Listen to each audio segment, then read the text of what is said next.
el título.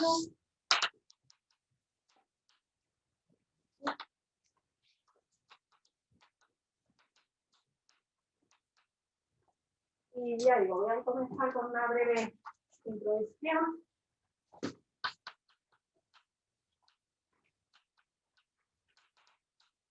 A este problema. Vamos a ver, supongamos, vamos a empezar en el caso más favorable de suponer que X es un espacio de Banach, ¿vale?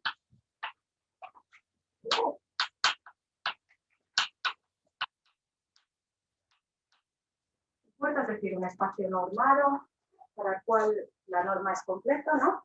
De acuerdo, voy a suponer que el momento en la dimensión de X es finita. ¿De acuerdo? El cuerpo de escalares, ahora vamos a ver, voy a suponer que tengo un operador lineal y continuo que lleva a X límites. De hecho, con lineal, si la dimensión es finita, es suficiente, ¿vale? Ser continuo, recuerdo que es equivalente a que exista una constante, ¿no? Recuerdo el funcional, de modo que, en verdad, tanto si la dimensión es finita como infinita, así, ¿de acuerdo?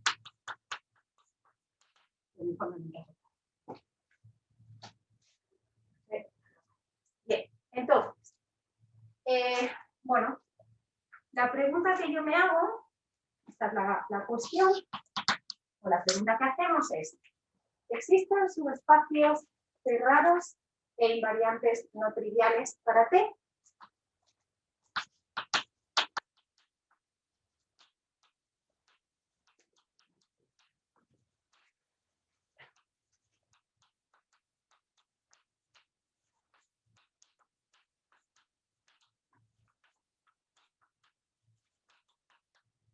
Bien. ¿Qué significa cerrado? Que es cerrado con la topología que tenga en el espacio, ¿no? Es decir, clausura coincide con el mismo. Subespacio para mí es subespacio vectorial, ¿vale? ¿De acuerdo? Subespacio vectorial. Estructura de espacio vectorial. Y que sea invariante, es cerrado claramente, y que sea invariante significa que cuando le aplico el operador, pues se queda contenido así. Está contenido. ¿De acuerdo?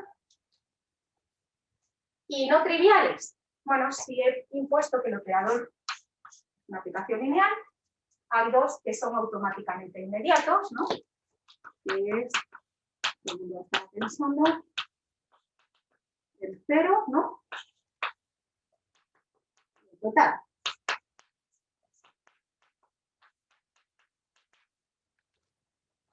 ¿Vale? Estos son los subespacios triviales. Estos siempre los tenemos.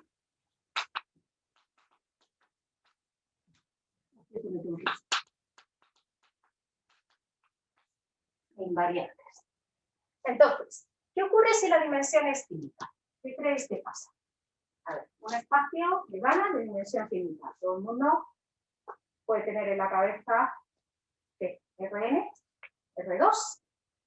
Por ejemplo, si tengo R2, si es sobre el cuerpo de los números reales,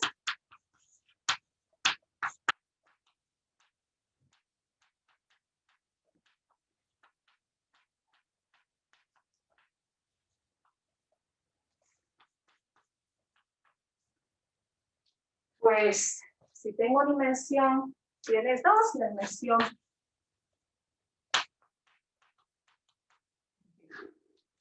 es el raíz al cuadrado, uno puede dar ejemplos de operadores lineales que no tengan subespacios cerrados e invariantes no triviales, ¿no? Porque los subespacios serían las rectas de alguna forma y yo puedo dar ejemplos en ese contexto, cualquier giro, ¿no? O sea, si cualquier matriz, un operador lineal no va a ser otra cosa, una matriz 2×2, de una matriz que no tenga autovalores reales y he ganado, ¿no? O sea, por ejemplo, o sea, que si la dimensión es 2, yo soy capaz de dar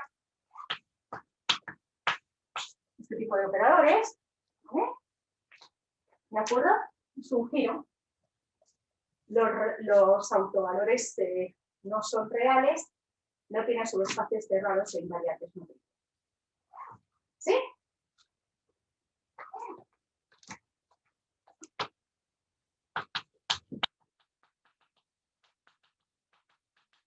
Espacio, invariante motriz. En R2.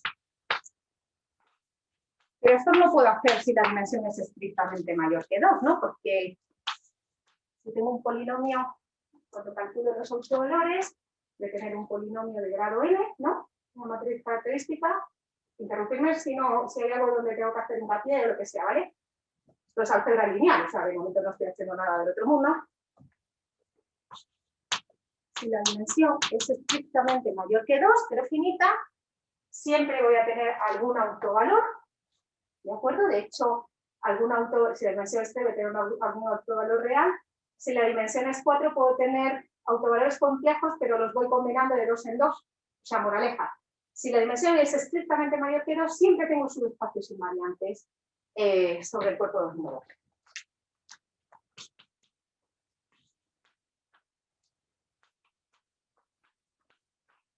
¿Sí?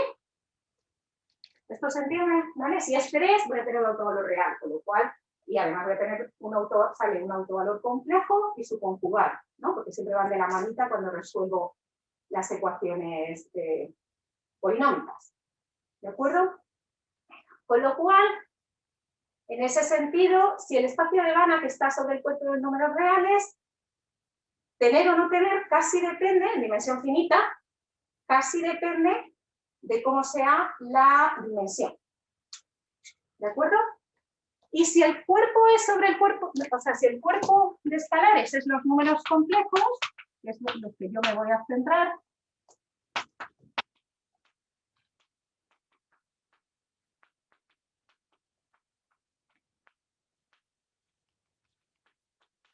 pues en este caso, este ejemplo, evidentemente no es cierto, ¿no? O sea, no, ese ejemplo tiene autovalores, son complejos, no pasa nada.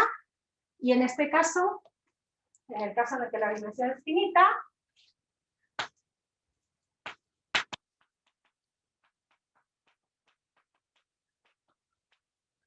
siempre existen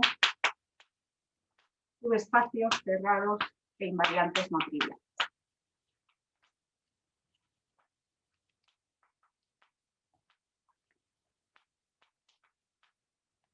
¿Sí? De hecho, nosotros sabemos mucho más, ¿no? O sea, si tenemos un espacio de Banach de dimensión n, sobre el cuerpo de los números complejos, por ejemplo, a la n, ¿no? ¿Vale?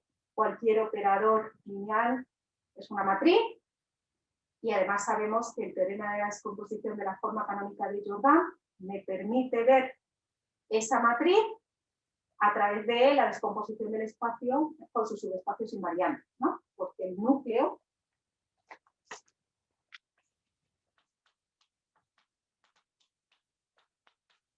el teorema de la forma canónica de Jordan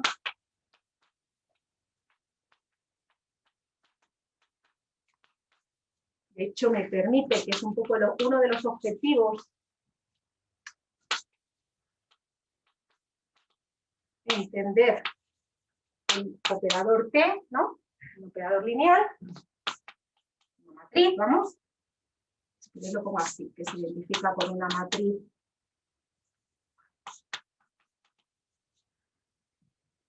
n por n, ¿no? La dimensión del espacio.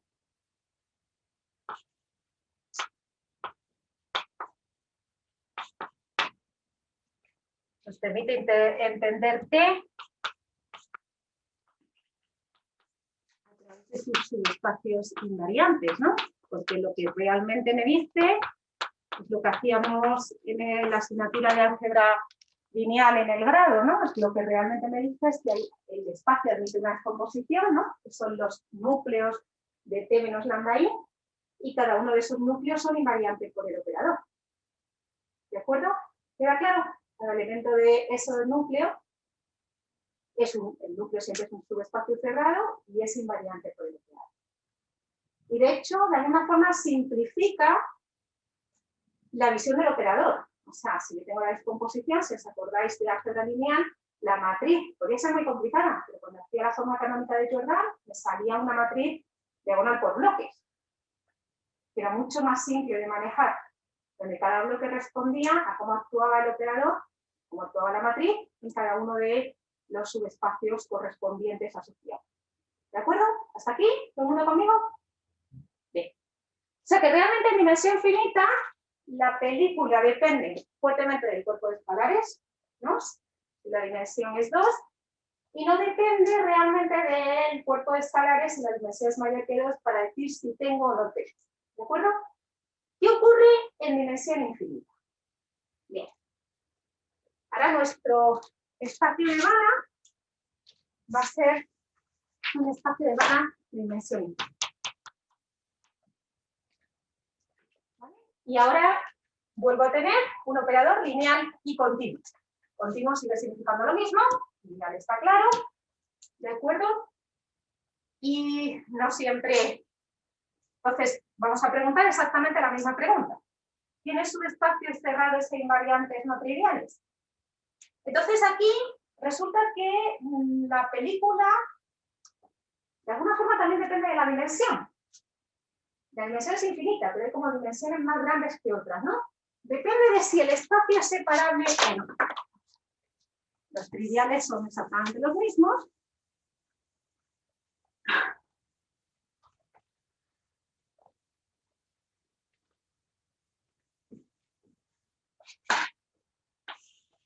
Y ahora el planteamiento es, ¿qué pasa si X es no separable? Vamos a pensar por el paso.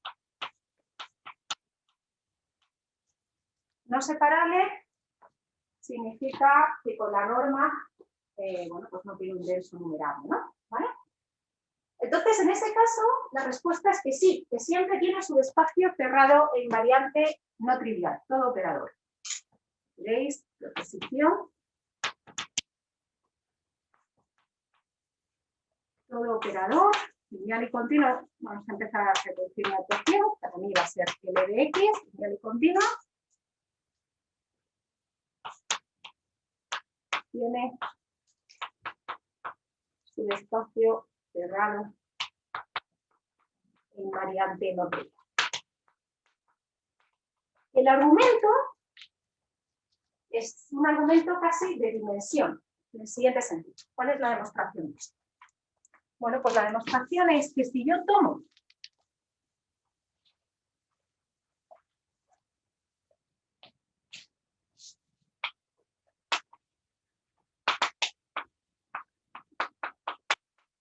un vector, un punto del espacio, ¿vale? Que no sea el 0, porque si no, a lo mejor no tengo nada que decir.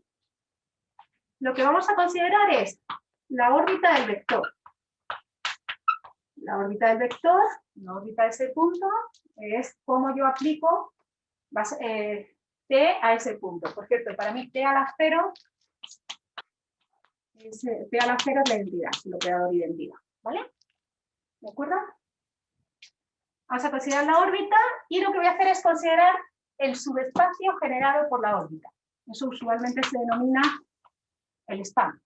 ¿Vale? Esta es la variedad lineal engendrada por la órbita, es decir, las combinaciones lineales y finitas de elementos de órbita. ¿De acuerdo? Como los polinomios en estas expresiones. Y vamos a tomar clausura. Bueno, como el X lo he cogido distinto de 0, desde luego esta órbita contiene a X, pero desde luego esto no está.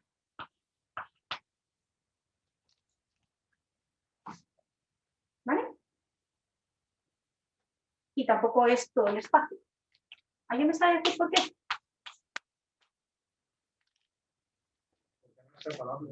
Efectivamente.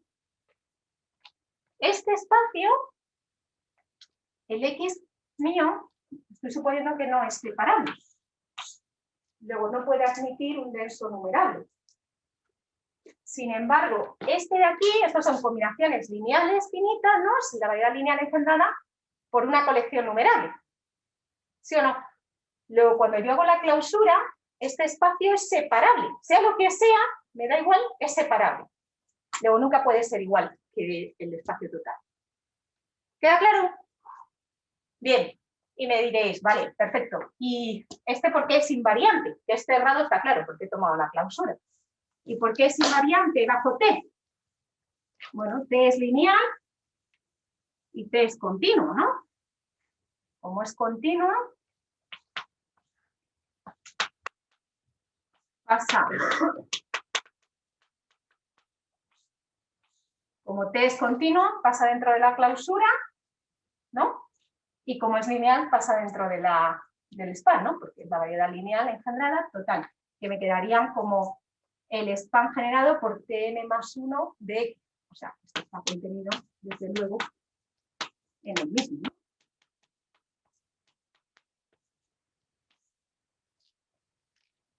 ¿Sí? ¿Sí? ¿Todo el mundo conmigo? Es decir, que el subespacio es cerrado, invariante y no trivial. Y no hay ninguna cosa que haya usado sobre el espacio X más que no es separado. ¿De acuerdo? ¿Dudas hasta aquí? Un ejemplo de un espacio de Banach no separable. El infinito. El infinito de sucesiones es no separable. ¿Vale? Por ejemplo. ¿Sí? ¿De acuerdo? Para que tengamos alguna... Si no parece que estamos hablando sobre el conjunto vacío, ¿no? El infinito, ¿no? Las sucesiones de números, bueno, yo normalmente los tomo complejos, que están acotadas en normal. ¿Vale?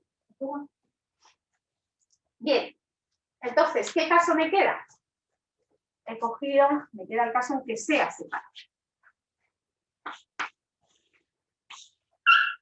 Y aquí es donde nos podemos ver, ¿vale? En este caso, vamos. Bueno, pues en este caso, os voy a contar un poco de la historia y os voy a decir qué es lo que se sabe, qué es lo que no se sabe y a dónde vamos a intentar llegar. A ver, si el espacio de Banach es separable, bueno, originariamente, el problema es el espacio invariante, hay bastante, no sé cómo, o sea, los expertos no se llegan a poner de acuerdo exactamente quién lo enuncia originalmente. A mí me llega a decir que estaba en el libro de Banach, de problemas publicado por Banach en los años 30, pero realmente si hacéis una búsqueda ahí, no hay nada. Hay gente que lo atribuye a von Neumann en los años 50, porque él realmente en 1950-1951 prueba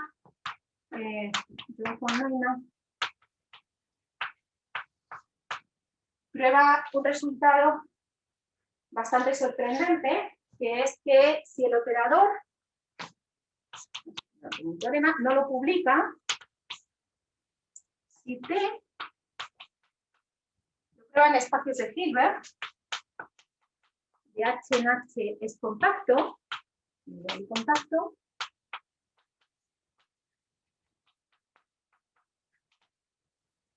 entonces T tiene su espacio cerrado en variante no trivial.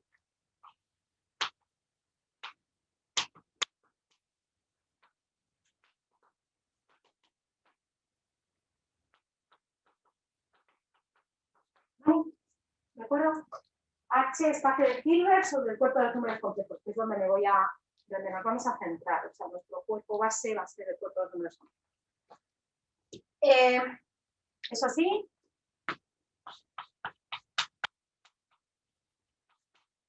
estamos en el caso separado. ¿De acuerdo? Bueno, esto no se publica y como 3 años después, aproximadamente, Aronzas y Smith, en un trabajo publicado en los Annals Mathematics,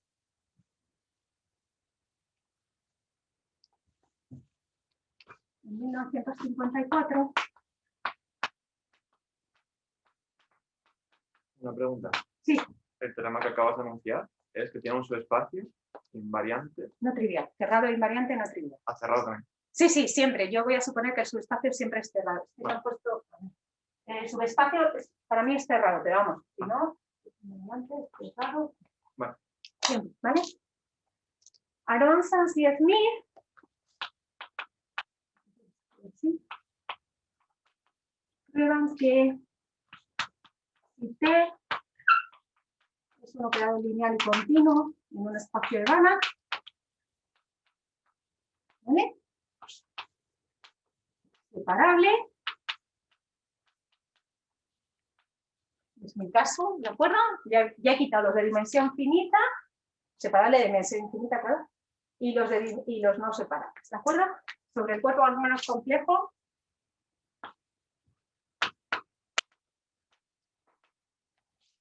Es compacto. Entonces T tiene subespacio cerrado o invariante no trivial. Y hace la demostración, bueno, es una generalización de la demostración de von Neumann a capa y espada, como digo yo. O sea, es interesante, este paper está publicado en los años. Es interesante mirar la construcción, porque es como...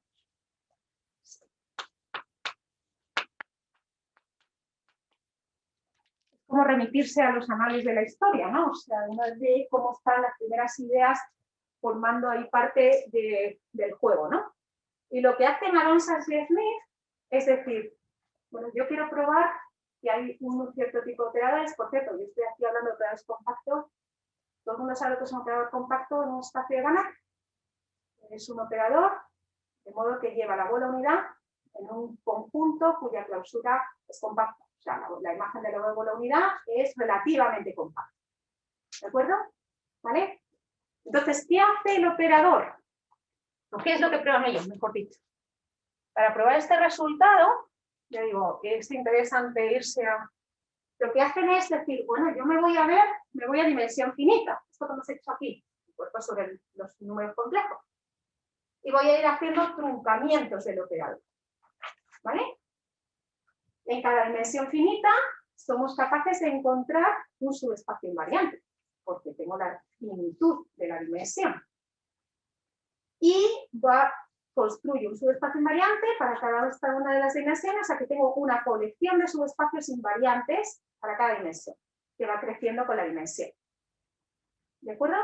Y lo que prueban es tomando un límite, y de ahí es donde necesitan la parte de la compactidad, para transformar sucesiones de convergentes, sucesiones convergentes en norma, de forma que les salga cerrado.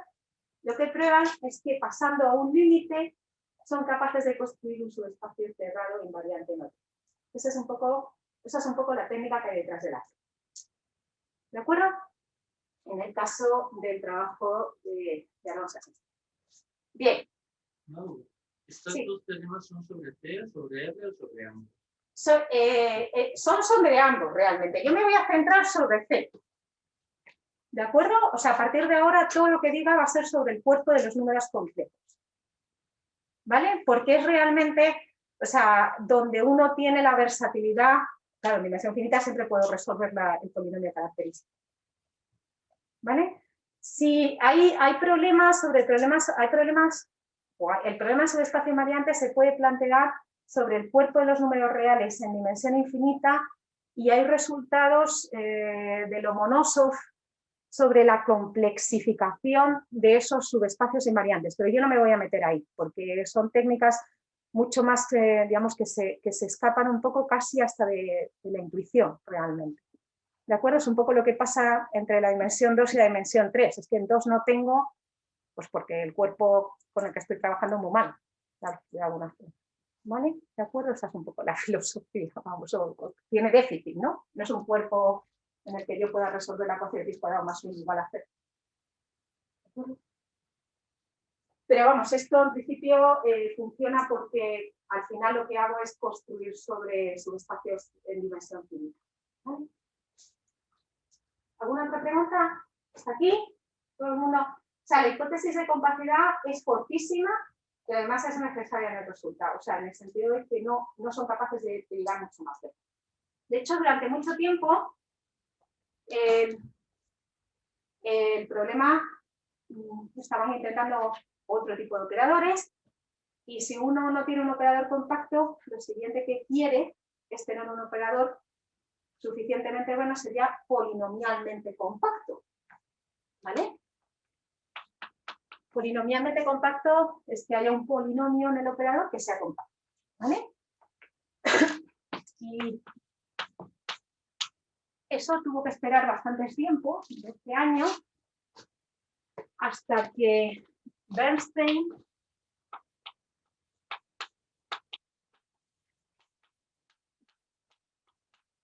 y Robinson prueban que todo operador polinomialmente compacto en un espacio, de hecho solo de Hilbert, ellos es lo que prueban,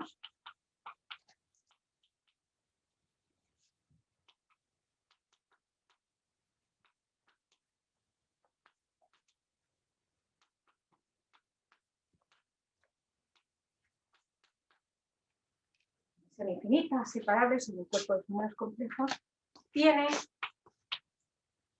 subespacio cerrado invariante no trivial. ¿Vale?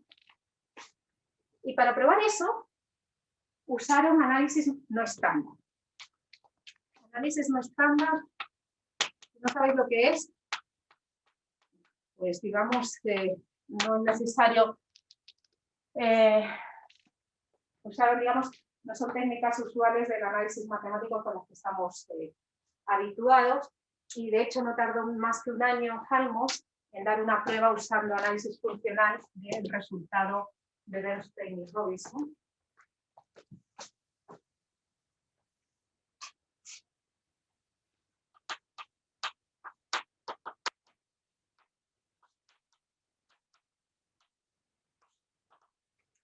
Es el mismo resultado usando análisis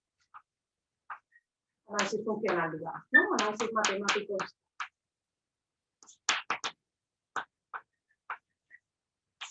Y una vez más, la prueba de Halmos, de alguna forma suficientemente inteligente, lo que hace es irse a dimensión finita, construir la sucesión de espacios y usar que haya un polinomio en el operador que es compacto para conseguir converger a un subespacio cerrado invariante. ¿De acuerdo?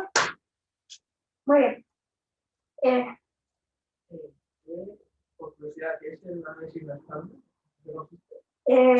Pues, vamos a ver, digamos que las reglas lógicas del análisis o de variable real no son las usuales. ¿De acuerdo? Es como, digamos, la analogía con análisis no arquimediano. ¿Vale? Utilizan otras reglas de lógica y a partir de ahí deducen que hay subespacios cerrados e invariantes no triviales, y entonces el resultado es correcto. Pero, digamos, la forma de probarlo no pasa por lo que, o sea, por eso que os estoy comentando de convergencia, sucesiones, propiedades arquimedianas y más. ¿Vale? ¿De acuerdo? Para serte honesta, yo abrí el paper y lo cerré. Entre otras cosas porque bueno, es sorprendente, ¿no? Que algo que obedece a unas reglas lógicas un poco distintas sea capaz de probar algo de estas características. Eso, desde luego, tiene su mérito, ¿no? Que es como los matemáticos que hacen topología Fuzzi, por ejemplo, ¿no? O sea, es como algo que no eres capaz de decir ni si es verdadero ni si es falso. Yo creo que es por lo que nos regimos los que hacemos un poco de matemáticas puras, ¿no? O algo es cierto o algo es falso, pero no es dependiendo, pues seas capaz de llegar a resultados de estas características.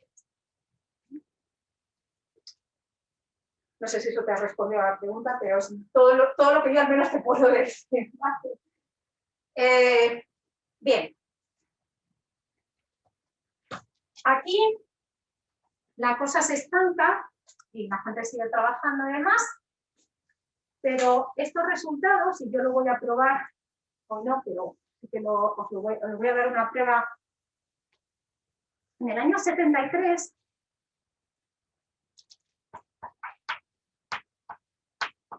aparece en la escena un matemático ruso muy famoso, se llama Víctor Lomonosov, que falleció hace un par de años, 3.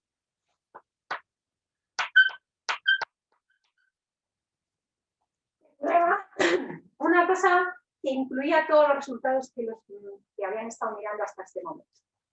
El teorema dice lo siguiente.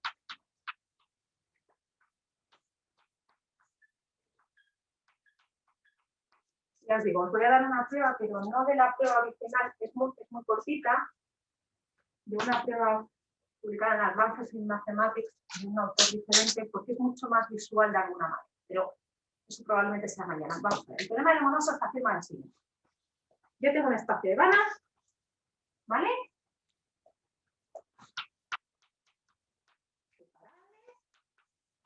Infinita, sobre el cuerpo de los números complejos, ¿de acuerdo?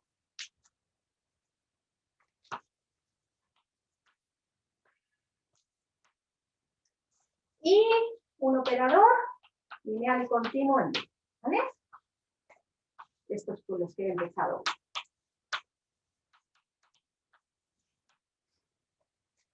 Bien. Bueno, supongamos que este operador conmuta, aquí donde empieza con un operador compacto. No nulo, claro. El compacto 0, número.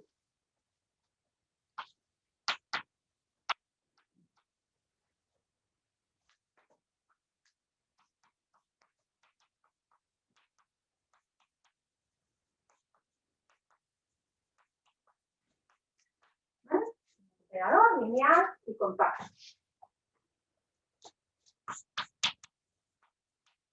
Esto hay otra forma de decirlo, es decir, que hay un compacto en el conmutador de T. ¿Vale?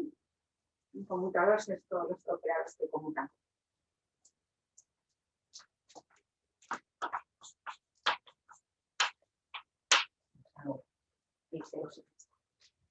Entonces, el operador tiene un subespacio invariante no trivial.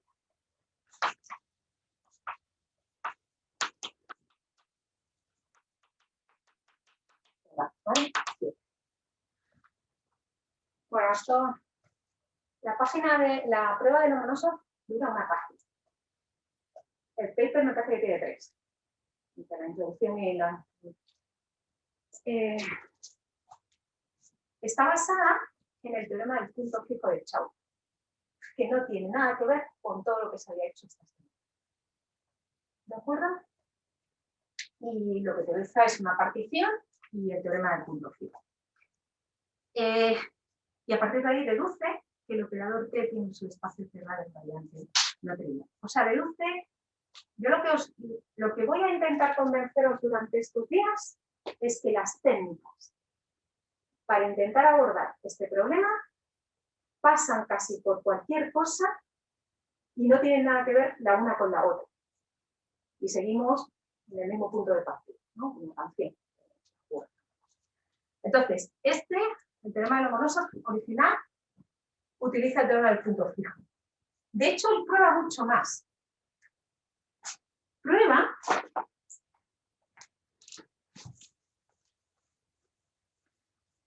que el operador tiene un subespacio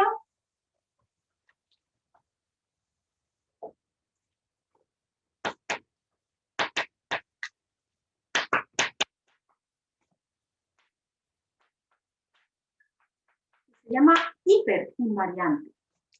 Subespacio cerrado, ¿ves? Cerrado siempre.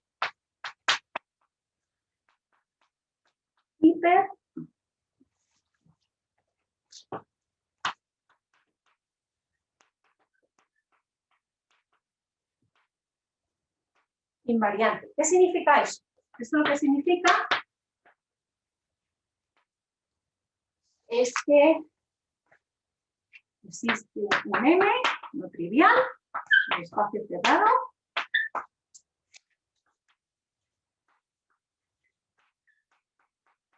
de modo que M es invariante para cualquier operador S que conmute con T. O sea, no solo hay uno que es invariante y no trivial, sino hay uno que además es invariante para todos los operadores que estén en el conmutador. ¿De acuerdo? O sea, este es el concepto de ser un subespacio hiperinvariante. Bien.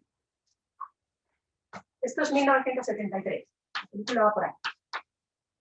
Bueno, os podéis imaginar, yo con la gente que he hablado, que estaba en este momento en la historia, y esto causó un revuelo porque este señor, que yo conocí y demás, ya digo, murió hace unos años, estaba en Rusia, llegó a Estados Unidos con una prueba de 3 páginas que voló como la pólvora, claro, porque había muchísima gente intentando probar qué ocurría con el problema. Cuando esto fue así, las técnicas, claro, empezaron a derivarse al análisis de cómo había probado Víctor su resultado. Y hubo muchísimos trabajos en esta dirección, pero hay una cosa en el resultado del Lomonosov, y algo que sí que voy a probar al menos una parte. Hay una cosa que era fundamental, y es esta. Que el operador tiene que conmutar con el compacto. Esa hipótesis es fundamental. Daos cuenta que engloba todo lo que hemos visto antes, porque si el operador es compacto, en particular conmuta con un compacto, entendimos. El KK es KK, no tiene mucho misterio. Y si el operador es polinomialmente compacto, también conmuta con un compacto, ¿no? Porque yo cojo T, el polinomio en el que es compacto, T de T, y T de T conmuta, ¿no? ¿De acuerdo? O sea, eso no tiene problemas. Es decir, que este resultado englobaba lo que se había visto y a todos los resultados que se habían visto hasta ahora. Entonces, la pregunta que empezó a circular es, bueno, ¿podemos encontrar operadores que siempre conmuten con un compacto? No, nulo, claro. De hecho, si uno se va al más aún, dice C tiene un subespacio cerrado e hiperinvariante. Es decir, hay un subespacio invariante para todo operador que conmute con T. Entonces, imaginad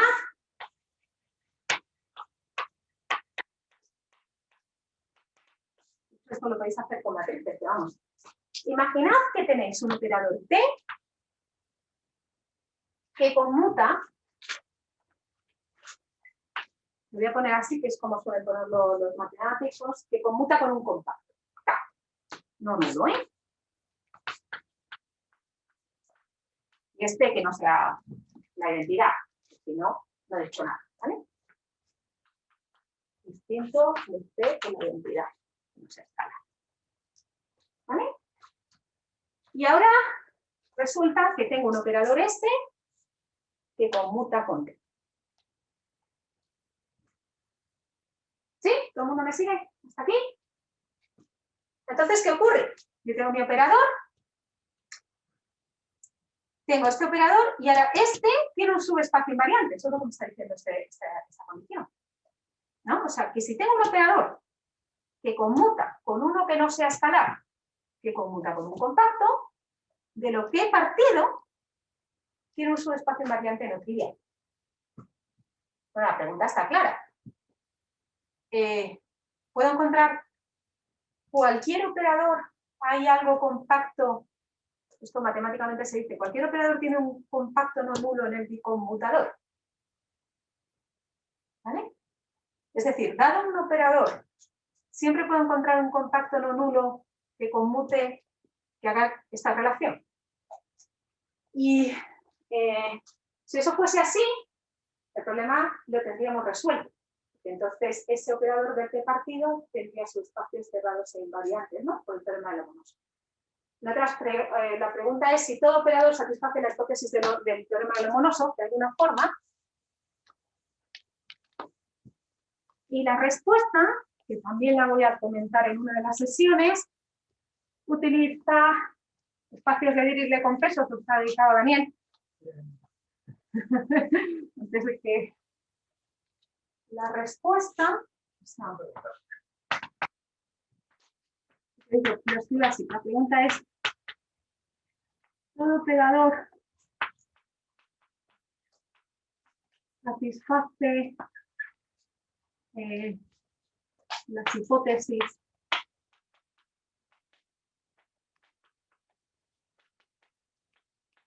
el teorema de Lomonosov en el sentido de, ¿se entiende lo que quiero preguntar? Es decir, ¿puedo encontrar siempre un operador que conmute con algo, que no sea escalar, porque si no, no estoy diciendo nada, que conmute con un compacto? Porque si es así, ¿de qué partido he ganado? ¿No? Porque este va a tener subespacios invariantes, porque este tiene subespacios hiper invariantes. ¿De acuerdo? Y la respuesta... Habría una pregunta para atrás. Sí. En general, ese no computará con K. No.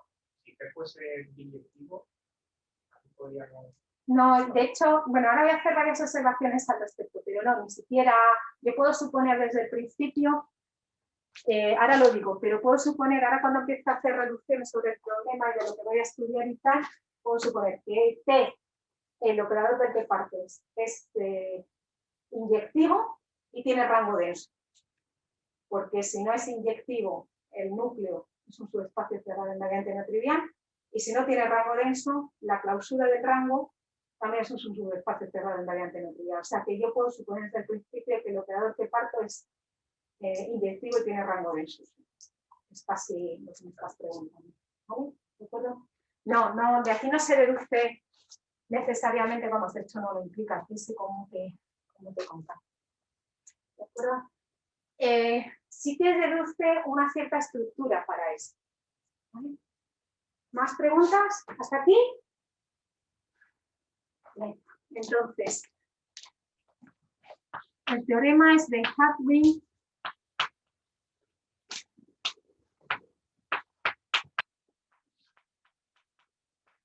Nordgren, Layavi y Rosenthal. Y es que la respuesta es que no. Ellos construyen un operador en un espacio de Hilbert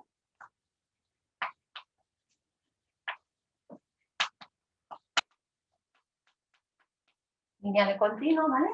Un espacio de Hilbert separable sobre otros números complejos. De modo que si T, le he llamado T, vamos a llamarle S, ¿vale? De modo que si T conmuta con S y K conmuta con T, K es automáticamente C. Es decir, existe un operador S, de modo que para todo K conmutando con T y conmute con S, de modo que T no sea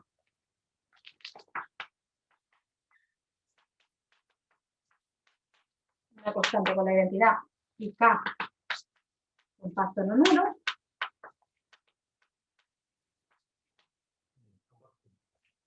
Compacto sí. Entonces,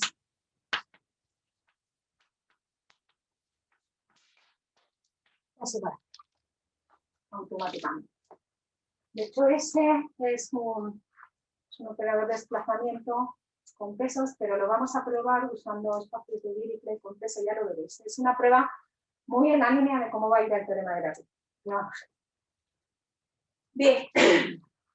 O sea que la película es que tenemos el teorema de Lomonosov, es probablemente el primer teorema positivo, pero no resuelve todo el problema del subespacio invariante, ¿vale? El problema de Lomonosov es cierto en espacios de Banach, ¿eh? Bien, estos son años 70, ¿no? 1973. A mí esto me gusta verlo como una especie de película. Llega Enflo al seminario Maurice-Bach de París y anuncia lo siguiente. Año 1975. En el seminario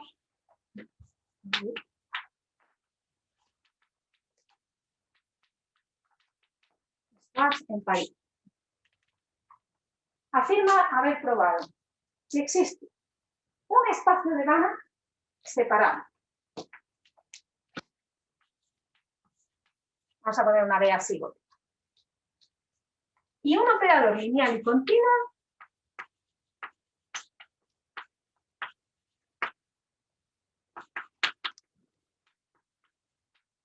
en SB que no tiene subespacios cerrados e invariantes no triviales.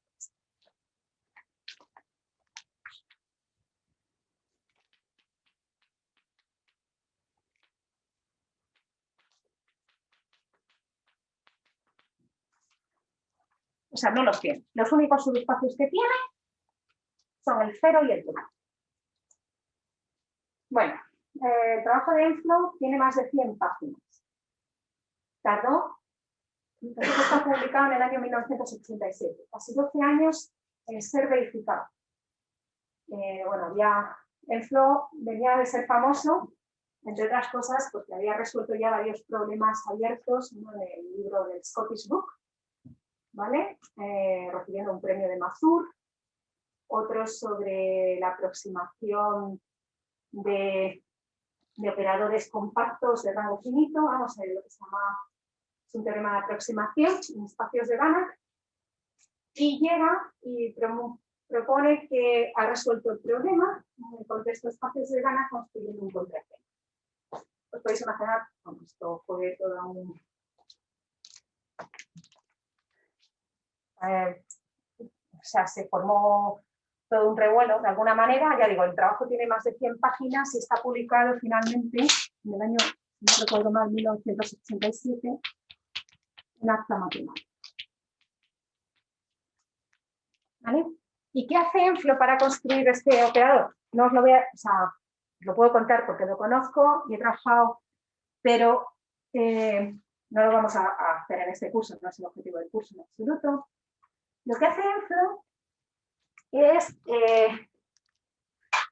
definir, bueno, vamos a ver. No sé si... Ahora os cuento un poco cómo va la prueba de Enflow. La película es, él enuncia esto, se está comprobando la prueba y resulta que en Cambridge aparece un matemático que se llama Charles Reid, que falleció también en el 2016, que afirma haber probado también el problema subestacionario. ¿De acuerdo? En el sentido de que todo, o sea, que existe un espacio de Banach y un operador lineal y continuo, de modo que el operador no tiene subespacios cerrados invariantes no triviales. Y publica el resultado muchísimo antes, aquí está en la London Mathematical Society. Bueno, hay un revuelo en la comunidad matemática, de hecho a Charles Reid lo acusan casi medio de plagio. Las técnicas son, o sea, el inicio de cómo se prueba esto es estándar, no hay mucho más, o sea, yo tengo que encontrar un operador que no tenga subespacios cerrados invariantes no triviales. Eso significa, ahora os lo voy a poner con todo lujo de detalles, que todo vector menos el 0 tiene que ser cíclico. Y entonces, para construir eso, lo que yo tengo que hacer es definir una norma y ver que los subespacios que genero con la órbita de ese vector, ¿vale?, son todos de esos. ¿De acuerdo? Ahora lo vamos a ver. El caso es que Charles Reid continúa trabajando en el espacio, en el problema, y prueban una cosa que yo creo que, bueno, yo no sé si hay, particularmente pienso que no hubo plagio, había una serie de ideas y de técnicas en la comunidad, la gente estaba trabajando en ellas, y el resultado de Enflow inicial tenía gaps que fue completando a lo largo del proceso de referee, ¿de acuerdo? Y bueno, pues al final llegaron los dos a este resultado negativo, ¿no? Pero si me apuráis, independientemente de toda la controversia que se generó en ese momento, lo que sí es cierto es que Reid produce un teorema que bajo mi punto de vista es el primer teorema en un espacio de Banach clásico. Este espacio de Banach que construye Enflow es un espacio de Banach que se define con la clausura en determinada norma, que además se define de forma recursiva, sobre los polinomios. Reid se olvida de todo esto y prueba que en L1 de sucesiones, L1 este que nos cuentan en el grado, ¿Vale? Las sucesiones de números complejos de módulo, cuya serie de módulos es convergente, ¿sí?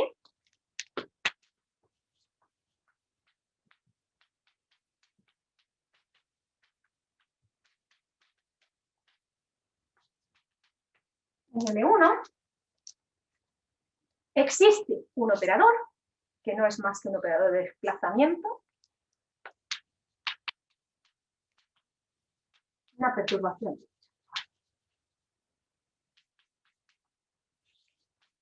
lineal continuo, que no tiene subespacios cerrados e invariantes no triviales.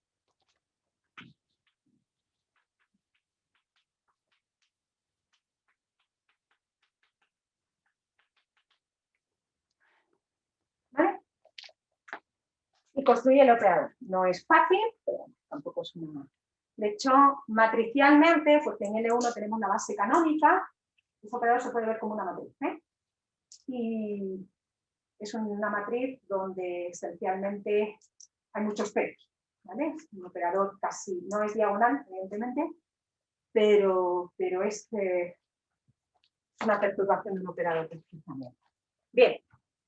De hecho, la prueba de Chasrick, dejadme deciros un par de cosas. Hay una cosa que es bastante sorprendente, y es que T no tiene subespacios invariantes, pero T cuadrado sí.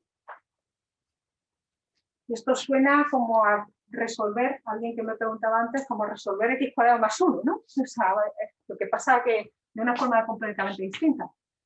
Si denoto, si R es el operador de Reed,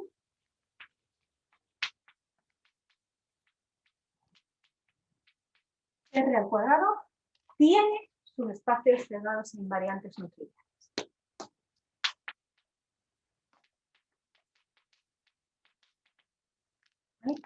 De hecho, se puede construir modificando la prueba de Reed uno que no tenga y de modo que todas las potencias de él tengan.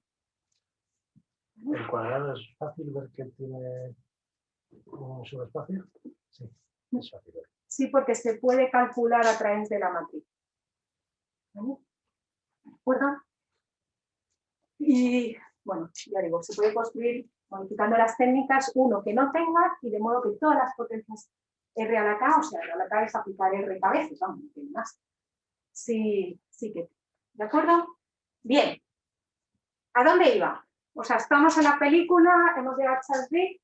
Claro, de repente, si uno analiza, este es muy difícil de analizar, ahora os cuento un poco cómo va. Este es más fácil. ¿Cómo son estos espacios de Banach?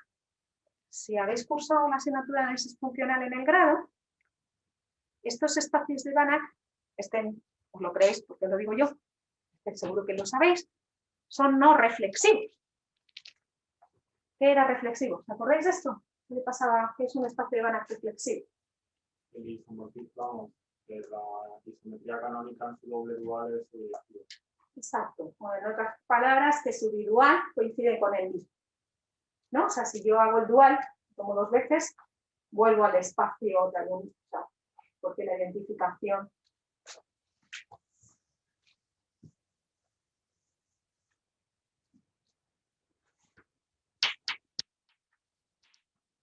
en los espacios de Banach, o sea, el teorema de Enslo de Reed,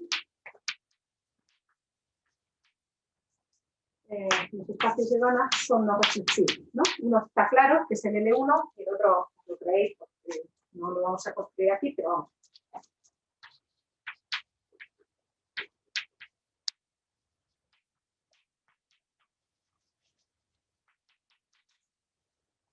Es decir, que, bueno, que su bidual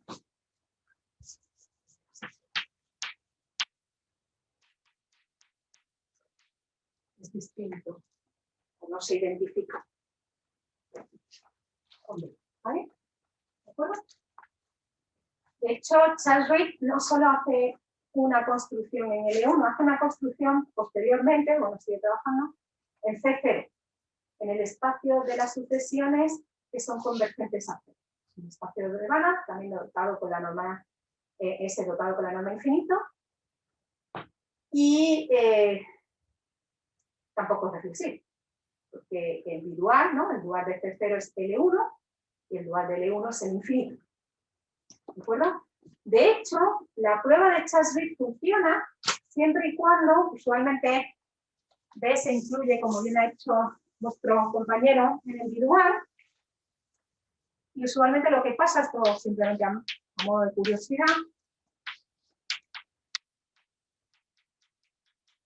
se identifica con elementos del dual, ¿no? Estos son los funcionales sobre el dual. ¿De acuerdo? Entonces cada elemento de aquí lo puedo sumerger aquí. Y para que la prueba de Chasby funcione, o las técnicas, necesita que esta inclusión, digamos, que este espacio sea muy grande con respecto a B. O sea, que es un poco lo que pasa si yo miro C0, su dual es L1, ¿no? Y el dual de L1, que es el dual de C0, es el infinito. C0, toda sucesión convergente a 0, es una sucesión acotada. Pero como está sumergido C0 en el infinito, hay muchísimo espacio, ¿no? O sea, necesita como mucho espacio para funcionar, para conseguir que el operador no tenga subespacios invariantes. Porque daos cuenta, y esta es un poco la idea que hay detrás,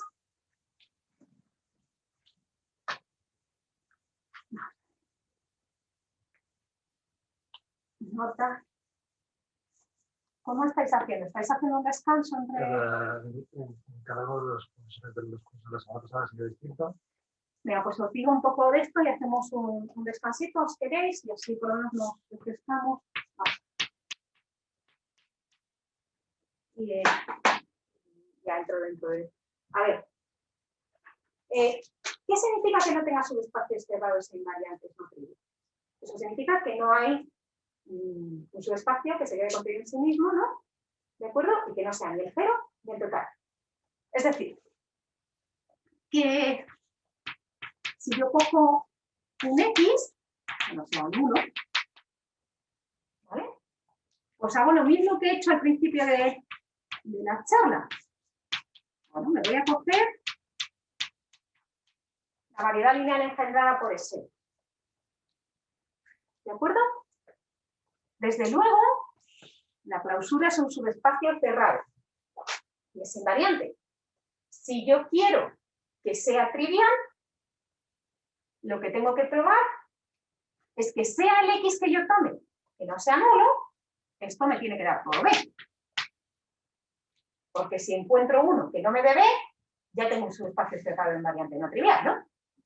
¿Sí o no? O sea que T no tiene subespacios cerrados invariantes triviales si solo si cualquier vector que no sea nulo satisface esta condición. Es decir, que el vector es cíclico. Satisface que la variedad lineal engendrada por su órbita es densa. Es decir, todos los vectores del espacio, menos el nulo, ¿no? Tienen que ser cíclicos. ¿Vale?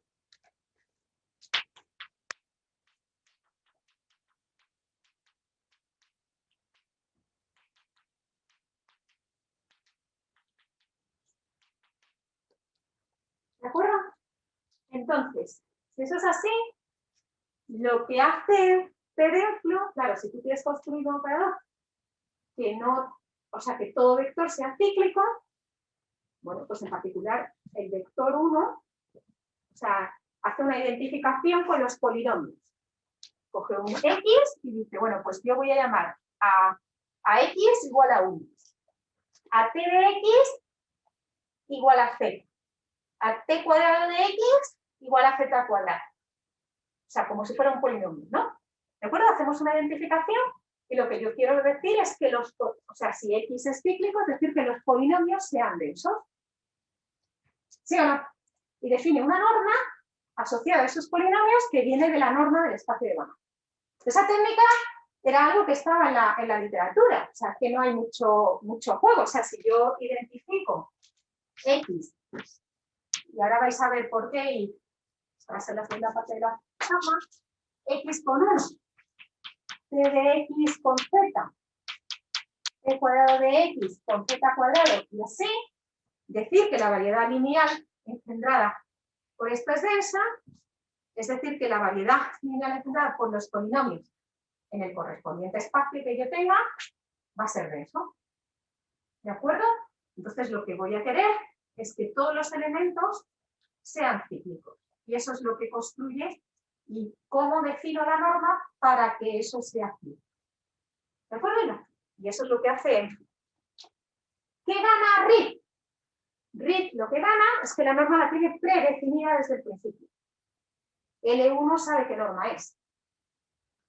¿Vale? Entonces la construcción en ese sentido es mucho más fácil.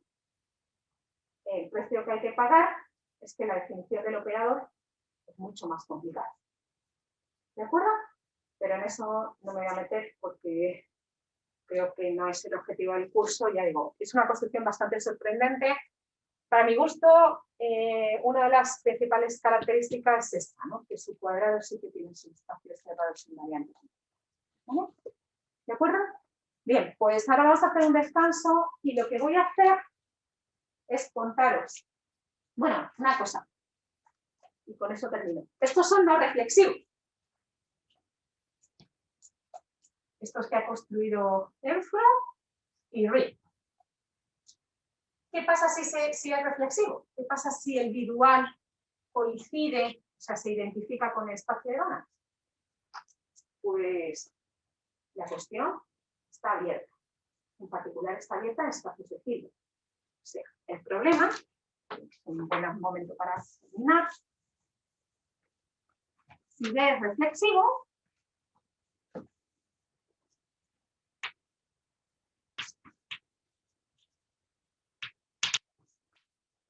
si el espacio de Banach es reflexivo, en particular, es un espacio de Hilbert, ¿no? ¿De acuerdo? Porque un espacio de Hilbert no es que solo se identifique con su individual, se identifica con su dual, ¿no? El teorema de Riesz-Prichern, ¿de acuerdo?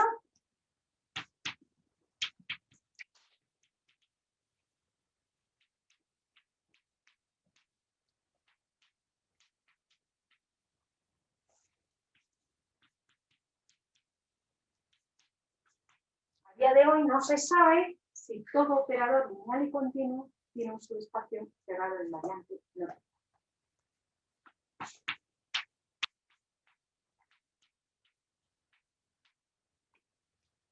¿No? Bueno, no, titulación. Dimensión infinita.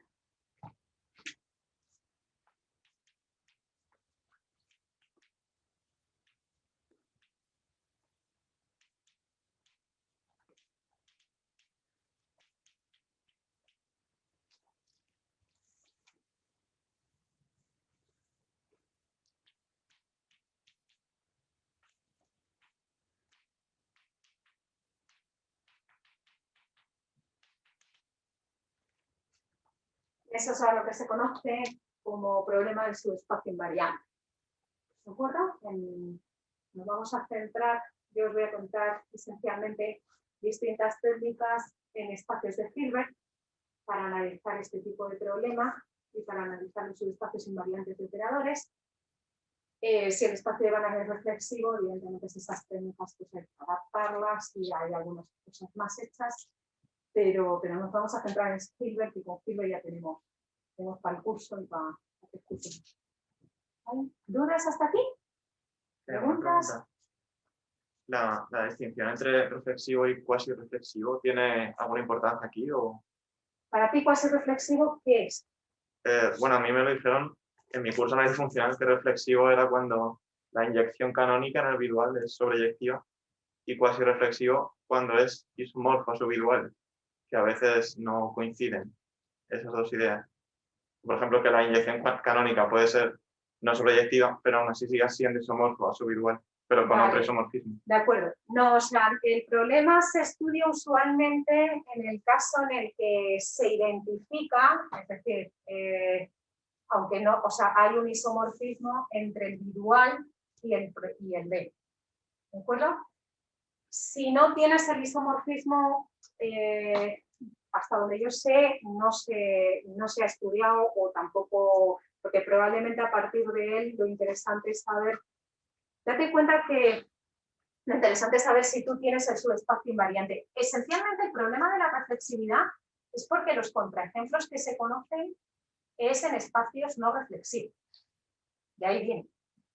Pero alguien me preguntó, bueno, podría ser otra característica de esos espacios, que uno tiene bolas picudas, ¿no? ¿Sabes? Si tienes algo que no sea exactamente tan picudo, podría ser otra característica del espacio la que realmente esté jugando, porque os puedo garantizar que no sabe ni cómo es, porque es la clausura en una norma de ciertos polinomios. Aquel sí. ¿Puede ser otra característica? Podría ser, ¿eh? Alguien me preguntó alguna vez, pero realmente no sé si otra característica del espacio es lo que está jugando un poco. A la hora de determinar los subespacios invariantes, tú realmente lo que quieres es algo que se te queda contenido estrictamente en el espacio, ¿no? Bueno, es de alguna forma, estrictamente, claro, porque no es el total, ¿vale? Y de alguna forma, lo que juega en papel es lo que es el aniquilador del subespacio. ¿Vale? En Hilbert es muy fácil, porque el aniquilador es el complemento ortogonal. El aniquilador como... Lo que es el ortogonal, ¿no? O sea, lo que me hace... Lo que yo llamo el ortogonal son todos los vectores, claro, en Hilbert tengo un producto escalar, que hacen que contra las funciones de n me da 0. Si estoy en un espacio de Banach, no se llama el aniquilador, son todos los funcionales del dual que contra m se anulan. Y eso luego lo puedo volver a identificar y por eso ahí es donde juega un poco el papel de la reflexividad, porque luego vuelvo a darle la vuelta. En Hilbert es muy fácil porque el producto escalar me da un poco igual. Pero podría ser que haya otra característica del espacio realmente que es el que esté jugando el papel. Eso sí que no te sé decir. Te puedo decir que al menos a día de hoy, como está planteado, es así. Porque donde se conocen los contraejemplos son no reflexivos. Y es donde se cree que realmente está jugando, digamos, en la prueba y el hecho de que esos operadores no tengan sus espacios cerrados en invariantes. ¿De acuerdo? Vale. ¿Más preguntas? ¿Esto hasta aquí? Bueno, más o menos ha entendido dónde estamos. Lo de cíclico, ¿cómo se define? O sea, es esa característica. Es Eso Es esto. Sí, sí, vale. Esa es la definición, que la Vale. variedad lineal engendrada por la órbita del vector es densa en el espacio. Ok. Su clausura le da todo. Vale. ¿Vale? Pausa. Pausa. En esta segunda parte, he extendido un poco la primera y tal, pero por lo menos vamos a ver.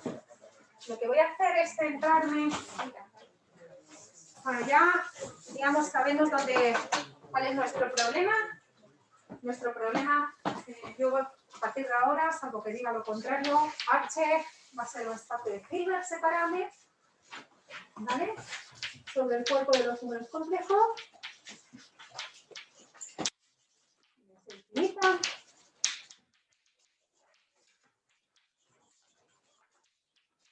¿De acuerdo? Y T va a ser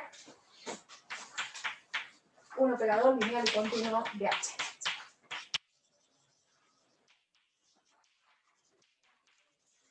Y mi objetivo es determinar, de alguna forma, si soy capaz de entender si quiero subespacios invariantes no trígonos. ¿Vale? ¿De acuerdo? Este es mi contexto. Si el espacio es de Banach y es separable y es reflexivo, pues tampoco se sabe, pero si puedo decir algo diré, si no, pues me voy a quedar con los Hilbert, vamos a tener más tiempo. ¿Sí? Perfecto. Entonces, vamos. Bueno, yo tengo un espacio de Hilbert y tengo una base, ¿no? De hecho, todos los espacios de Hilbert, vosotros sabéis que son isométricamente isomorfos, ¿no? Tengo una base, de hecho puedo pensar que mi espacio de Hilbert es L2 de sucesiones, ¿no? Es decir, que el espacio de las sucesiones de números complejos cuyo módulo al cuadrado es 1, ¿no? Y aquí tengo, pues eso, la base canónica, ¿sí? La base canónica, ¿no? Es la sucesión que consiste todos ceros, ¿no? Salvo un 1 en la posición B, ¿no? Bueno, bien. Y T, entonces, es un operador que realmente yo llevo, estoy viendo en L2. Cualquier matriz, en este caso de dimensión infinita, y lo que yo quiero saber es si eso tiene sus espacios cerrados invariantes más bien. ¿Sí? Y si los tiene, ¿cómo estudiar todos? ¿No? O sea, un poco lo que yo sé hacer en CE, ¿no? Con el teorema de forma canónica de Jordan. ¿Vale? Para vector. Bien. Entonces, vamos a poner el caso más fácil. El caso más fácil probablemente es la identidad. Pero sé que tiene su espacio y lo sé caracterizar todos, ¿no? ¿Vale? Entonces, vamos a poner el caso más fácil, que no es la identidad, que es el operador de desplazamiento, el shift. ¿Vale? Es decir, que el elemento es 9 de la base canónica, me lo lleva al siguiente. ¿De acuerdo? Entonces, en este sentido, yo tengo que puedo representar S con la matriz, ¿no? Como si lo hacéis, ¿quién es la primera columna? Pues es la imagen, ¿no? Será la imagen de su 1 escalar de su 1, la imagen de su 1 escalar de su 2, ¿no? Eso es lo que va en la primera columna, ¿no? ¿Sí? ¿Qué va en la segunda columna? La imagen de sub 2 escalar de su 1, la imagen de sub 2 escalar de sub 2, ¿no? Y así sucesivamente si queréis.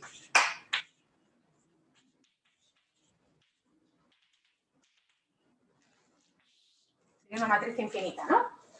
¿Vale? Y, bueno, la imagen de su 1 es sub 2. Es sub 2 escalar es 1, esto es la base canónica, producto escalar, ¿vale? Con el producto escalar en L2, todo el mundo supongo que sabe lo que es, ¿no? El producto escalar de dos sucesiones.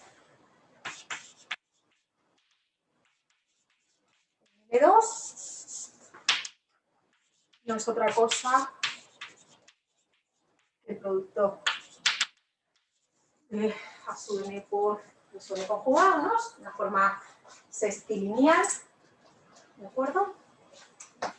Entonces aquí lo que obtenemos es que la matriz del shift es una matriz que tiene unos por debajo de la diagonal principal y ceros en el resto, ¿no? ¿Sí? El sub 2 escalar es 1 es 0, el sub 2 escalar es sub 2 es 1, todos los demás son 0. ¿Vale? El sub 3 escalar es 1 es 0, el sub 3 escalar es sub 2 es 0, el sub 3 escalar es sub 3 es 1, y todos los demás 0. O sea que lo que estoy haciendo es, en vez de tener unos en la diagonal principal, tengo unos por debajo de la diagonal principal. Esa es la matriz. ¿Vale? ¿Hasta aquí? Bien. Bueno, ¿qué haríamos si tuviésemos lo que llaman L2N, ¿no? O sea, que realmente la dimensión fuese N mayúscula, C a la N. Eso es lo que os decía al inicio del curso, ¿no? O sea, calculo los autovalores. Pregunta. ¿Esta matriz tiene autovalores? A ver, supongamos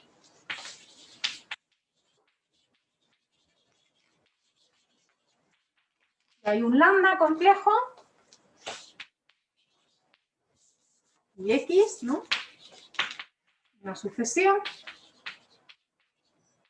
de 2,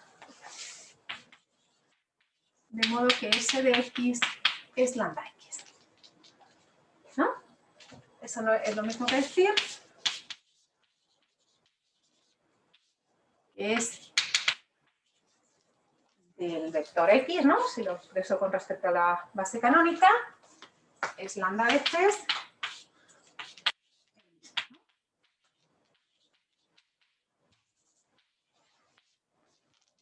¿Sí? Hasta aquí no he hecho nada. Este es un operador lineal y continuo, está bien definido ahí, pasa dentro de la suma infinita por su continuidad. Total, esto realmente es la suma desde de A sub n por S de E sub n, que es el operador S de E sub n es S1 más 1, ¿no? Por definición. Estoy diciendo que esto debe ser esto.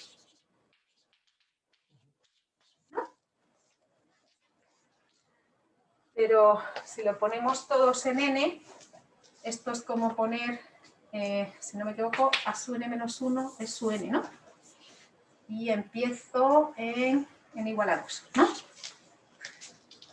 ¿No me equivoco? ¿Sí? ¿Todo el mundo está de acuerdo conmigo? La serie que tenía y esta es exactamente la misma. Antes tenía suma desde 1, tenía a sub n, es sub n más 1. Hago un shift de índices, ¿no? ¿Sí? ¿Esto hace falta que lo haga con todo detalle o...? ¿Vale? Entonces es como poner su n a su n menos 1, pero entonces empieza a sumar en 2. ¿Vale? Si igualáis, lo que estoy diciendo es que, bueno, esto es una base, luego los coeficientes tienen que ser iguales, término a término. Lo que estoy diciendo es que para n mayor o igual que 2, a su n menos 1,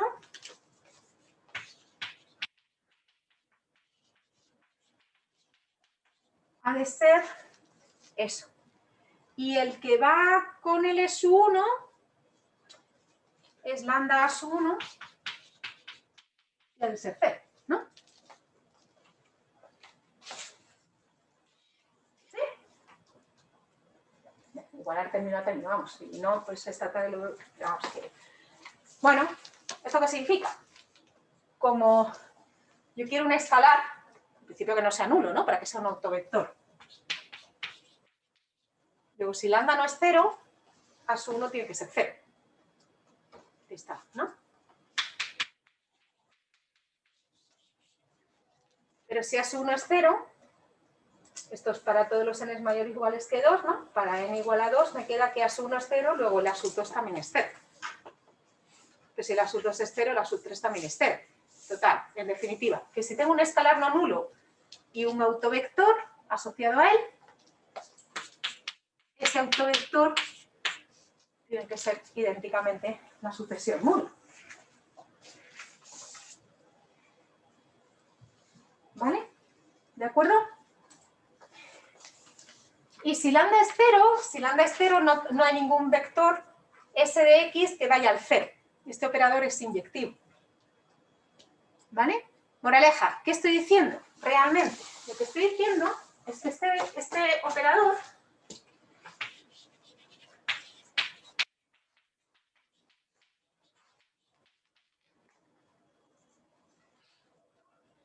exacto, gracias. No tiene autovalores. O lo que podemos poner en teoría de operadores, el espectro puntual, que es el conjunto de los autovalores, es bueno. ¿Vale? Claro, si no tiene autovalores, ¿nosotros qué hacíamos en dimensión finita? En dimensión finita, de hecho, este operador tiene autovalores, claro, como lo tienen todos. Si yo corto hasta aquí, ¿vale? Este operador, por ejemplo, este que sería dimensión 4, ¿no? Tiene a lambda igual a 0 con multiplicidad 4. Y de hecho le sale como autovector asociado el 0, 0, 0, 1. ¿Vale? Pero como me voy a esta dimensión infinita, resulta que eso implica que necesariamente no tiene no tiene autovalores. ¿Vale? Pero eso no... Claro, esto lo que me está diciendo es que las técnicas de dimensión finita no las puedo llevar a dimensión infinita. No obstante, bueno, el espectro, que es el conjunto de los valores del plano complejo, o sea, nota. Lo que sí se sabe es que, bueno, voy a poner así, el conjunto de los números complejos, de modo que S menos lambda I es invertible, es decir, es biyectivo y tiene inversa continua, ¿vale? Entonces, esto es lo que se denomina como el espectro de un operador. Que no sea invertible, ¿no? Que no es invertible, perdón. Sí, es el espectro. La resolvente, ¿vale? Que no es invertible, es decir, lo quería haber definido, lo tenía que haber definido con la resolvente y queda mejor. Vale, eso. Que no es invertible, ¿de acuerdo? Es decir, que bien, bueno, que no lo puedo invertir, ¿de acuerdo? O bien no es biyectivo, o bien la inversa, el operador es biyectivo, pero no puedo definir la inversa de manera continua. Esto es el disco unidad cerrada. ¿Bien? Es el conjunto de los números complejos de módulo menor 4. ¿Vale? Si alguien está interesado en saber cómo se calcula, una referencia es el libro de Conway. Por ejemplo, está calculado ahí. John D. Conway, A Course in Functional Analysis.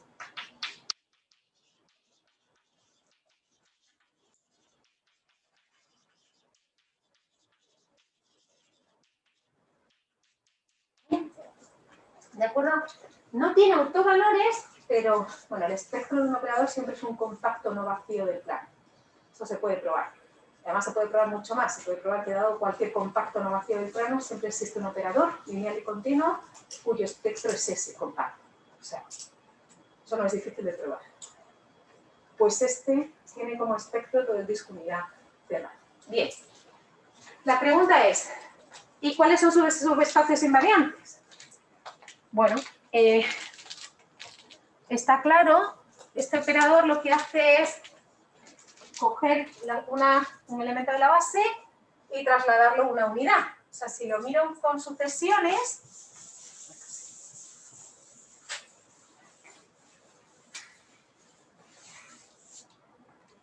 si tengo una sucesión a su 1, a su 2, a su 3, ¿no? Lo que hago es trasladar todos los elementos de la sucesión un pasito y poner un cero al principio, ¿no? ¿Vale? ¿De acuerdo? Entonces, una cosa está clara. Si yo tengo una sucesión que tenga un 0 al principio, o 7 ceros al principio, desde luego se traza una sucesión que tiene 7 ceros al principio. De hecho, tiene uno más. ¿Vale? Es decir, este operador tiene un montón de subespacios invariantes cerrados.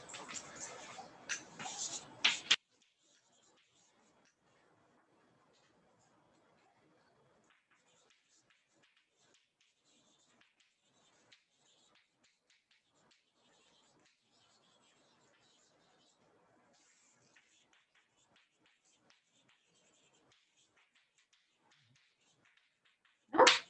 ¿Sí? ¿Todo el mundo? O sea, si yo cojo, por ejemplo, todas las sucesiones cuyo primer elemento a su 1 es 0, pues esas desde luego se transforman en sí mismas, ¿no? ¿De acuerdo? Se quedan contenidas, perdón, en ese subespacio. ¿Se entiende lo que estoy diciendo? No, o sea, que lo que hago realmente no me voy a salir de ese subespacio. O todas las sucesiones que tienen tienen 0 en la primera coordenada y en la segunda coordenada. Pues cuando aplique el operador voy a tener 0 en la primera coordenada y en la segunda coordenada.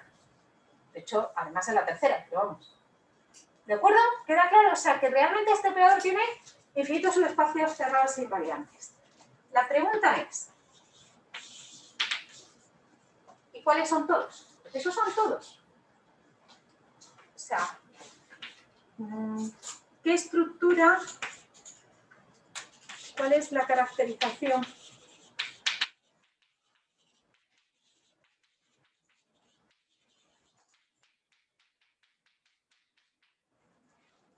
De todos ellos. Y me podéis preguntar, bueno, ¿y eso para qué lo quieres? Bueno, la respuesta es porque si este, que es el más fácil, no lo sé conocer todos, difícilmente para cualquier otro operador voy a ser capaz incluso de determinar alguno. Y de hecho, lo que os voy a intentar probar en cierto sentido durante este curso es que esencialmente todo se reduce a entender el chip. En muchos casos, ¿vale? Todas las pruebas que se conocen hoy en día, o muchas de las pruebas de ciertos operadores que tienen subespacios invariantes, se reducen a entender cómo actúa este operador, a lo mejor no en L2, pero en otro espacio de Hilbert similar a L2. ¿Vale? Eso es lo que voy a intentar convencer. Entonces, conocerlos todos es importante en ese sentido.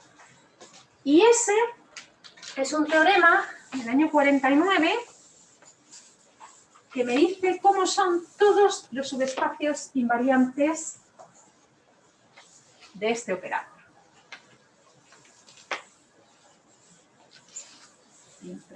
Supongo que hoy, el próximo día, la primera parte, voy a intentar ser capaz de probaros cuál es la idea detrás.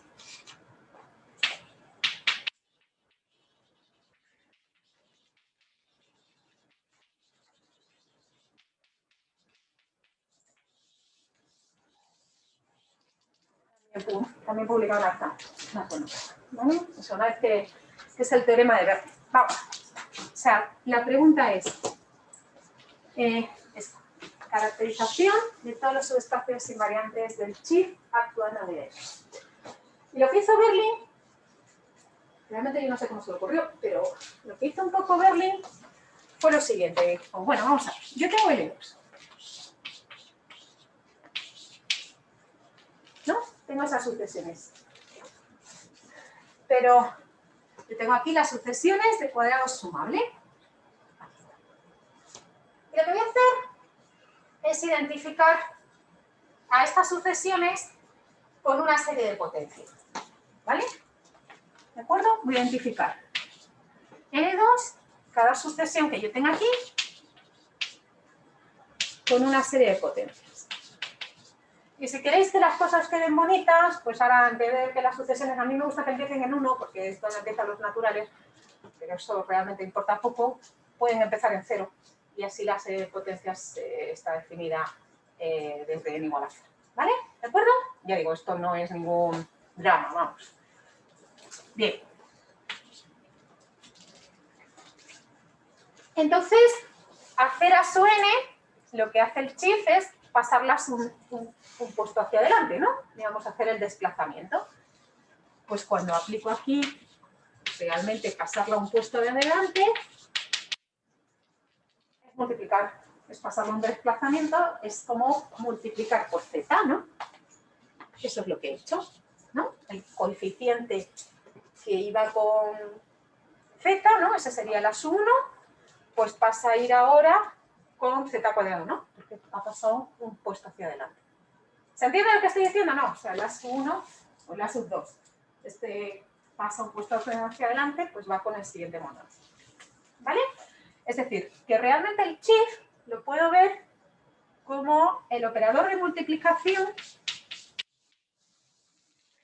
por la variable independiente, lo mismo que he hecho antes con lo que hizo Rick, o sea, con lo que hizo Enflo. Esto viene de Berlin, realmente. O sea, yo tengo una sucesión y lo que hago es identificar polinomios con respecto a ciertos vectores del espacio.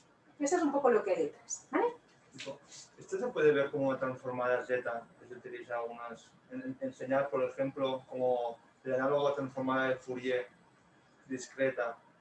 Sí, ¿no? En parte sí. Lo que pasa es que aquí la Z va a ser mi variable. Sí, la Z es la variable, que es como la frecuencia en Fourier que se utiliza. Exacto, y de hecho eso va a jugar un papel.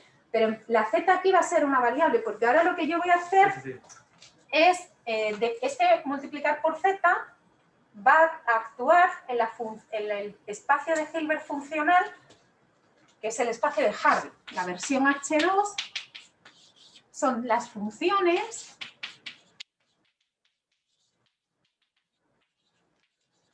las pongo desde z igual a 0 para que la película me quede bonita, holomorfas en el disco unidad, de modo que se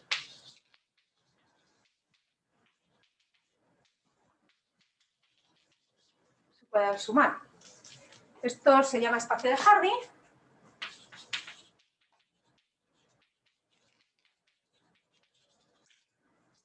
¿Vale?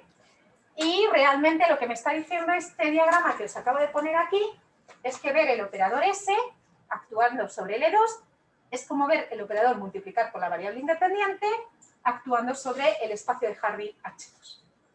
¿Vale? Y H2 es un espacio de Hilbert, son funciones analíticas holomorfas en el disco unidad, el plano complejo, y de hecho tiene muchísimas propiedades cuando lo veo como funciones. El producto escalar en H2 pues es el producto que hereda de L2. ¿Te lo he borrado? En algún momento sí. ¿Os acordáis que era el producto de A sub n por B sub n conjugado? ¿No? O sea, yo tengo en principio el producto escalar.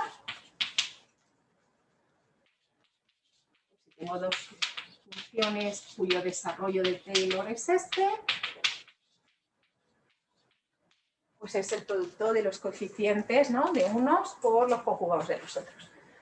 Pero ese producto, que es el que hereda del E2, hace que los zn, los monomios, sean ortogonales, ¿no? Porque son los transformados de las E sub n.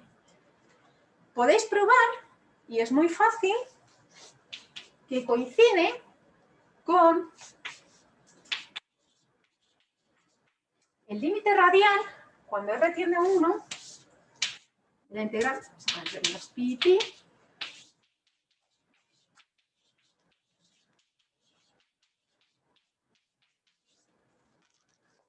de tomar, yo miro la función en el disco de radio R,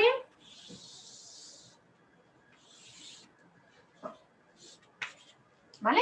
R entre 0 y 1, y hago f de R y teta, para R fijo, G de R y teta conjugado para R fijo diferencial de teta. ¿De acuerdo? Esto, lo único que tengo que hacer aquí es coger la F, que tiene una expresión como esta, suma de A sub n, R a la n, E elevado a y teta n, y multiplicarla contra la G, ¿no? Le tengo que cambiar el índice, será B sub m, R a la m, E elevado a menos, o sea, conjugado, ¿no? O elevado a y m teta y todo conjugado. ¿De acuerdo? Las sumas salen fuera. ¿Hace falta que lo haga? Vamos a ponerlo, ¿veis? O sea, esto es esto.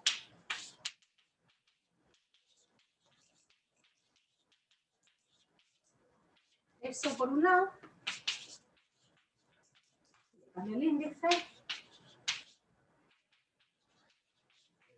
Y el conjugado. ¿Vale? Esta es la suma en n, y esta es la suma en n. El conjugado es un isomorfismo, ¿no? Continuo, total pasa dentro de la suma. Esto me queda conjugado, el R es real, y esto me queda elevado a i menos i m teta.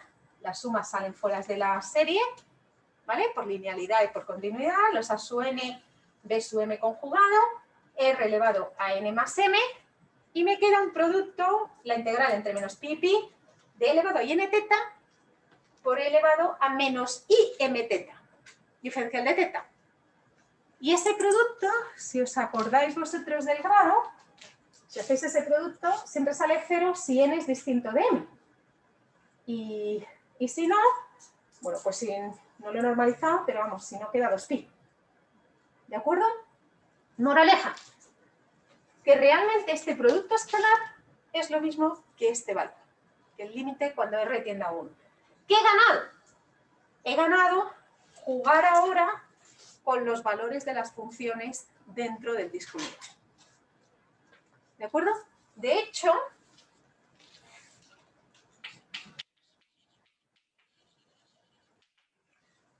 la norma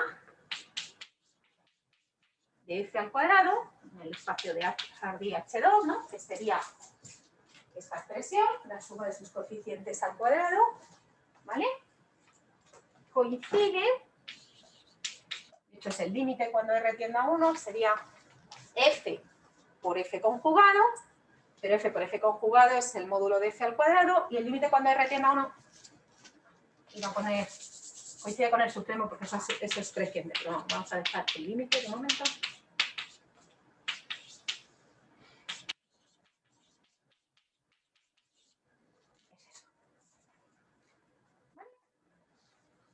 Esa es la norma en archivos. Bien, pues ese es el espacio funcional. ¿Qué hizo Berlin? Y es lo que vamos a hacer nosotros. Bueno, pues Berlin, para probar, para caracterizar los subespacios invariantes de este operador, ya veis que es el operador más simple que me puedo sacar de la manga, ¿eh? Uno que tiene unos por debajo de la diagonal principal, o sea, no tiene más. ¿Vale?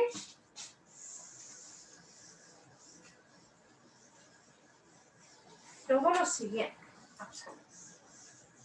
Él había trabajado con espacios de Hardy, lo que se llaman espacios de Hardy HP, ¿vale?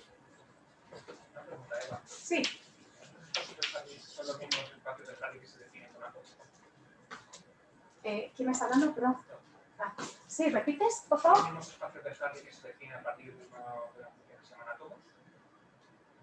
Unos espacios de Hardy que se definen a partir de unas funciones átomos. Sí, o sea, pero igual estos son espacios, no es real. No, o sea, lo que yo conozco son espacios que se definen dependiendo de la medida. O sea, si las medidas son singulares, pues supongo que tendrás átomos. ¿Sí? Entiendo que va por ahí la película. O sea, en general, los espacios de Hardy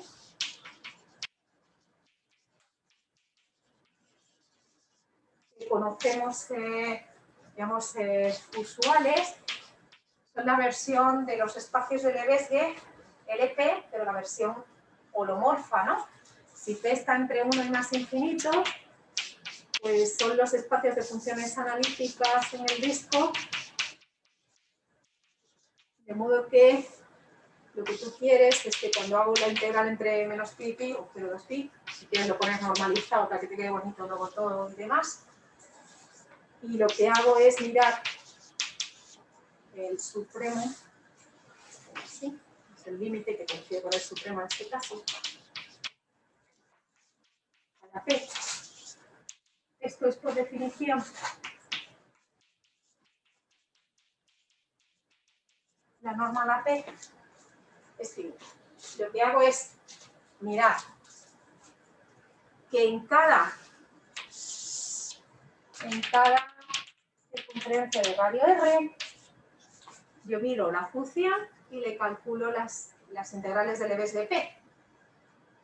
¿Vale? ¿De acuerdo? Entonces, luego hago tender ese R a 1. Esta sucesión es creciente, ¿de acuerdo? Porque la función es analítica en el disco, y en principio de modo máximo esencialmente, vamos, hay un poco más detrás, pero bueno.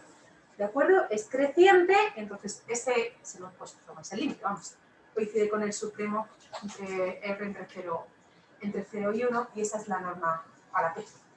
¿Vale? Esos son los espacios de Hardy para P igual a infinito. Es otra cosa, la norma del supremo. Lo que pides es que esa norma. ¿De acuerdo? Entonces, este es el espacio de Hardy H2, el que es un giro. Todos los demás son espacios de Banach, ¿de acuerdo? Y si P está entre 1 e infinito, estrictamente infinito, pues estos espacios son reflexivos, de la versión LP. De hecho, lo que había probado Berlin es que estas funciones realmente están definidas por un carácter de crecimiento. En esto no voy a entrar, pero el límite radial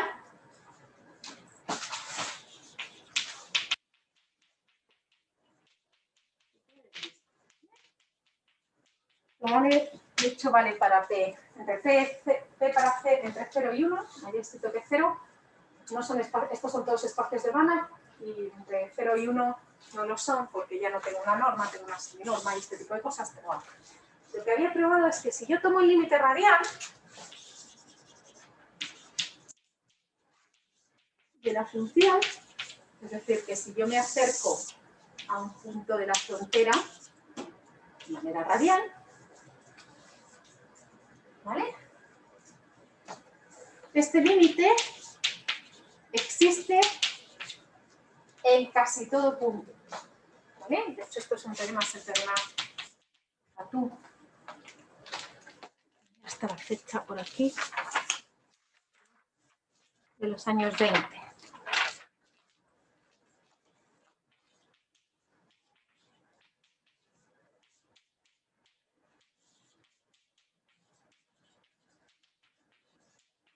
O sea, tiene límite radial en casi todo punto.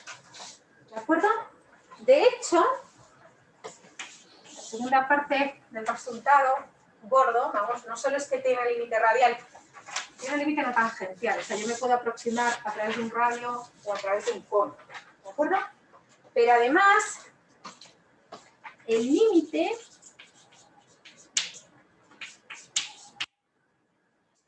de F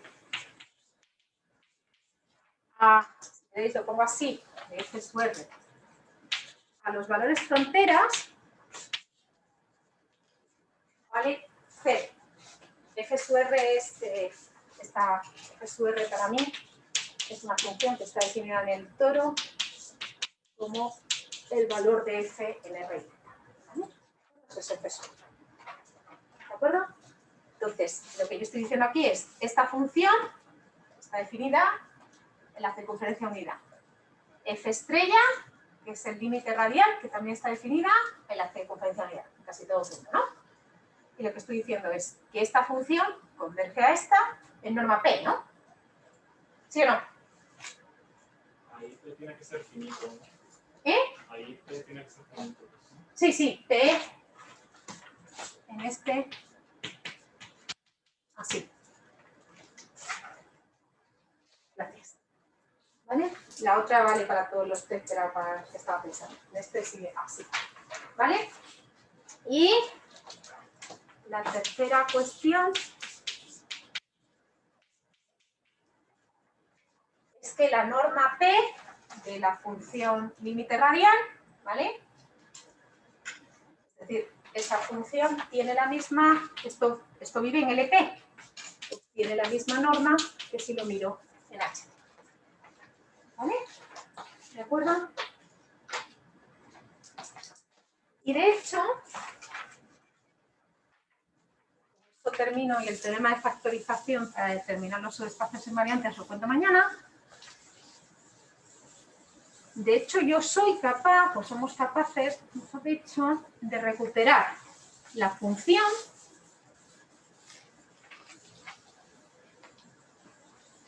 a través de los valores fronteras.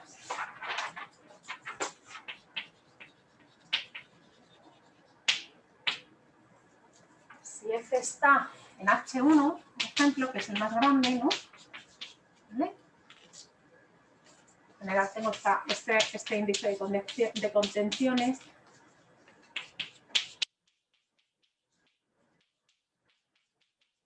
H1 es el más grande, H infinito es más pequeño, es menor que Q.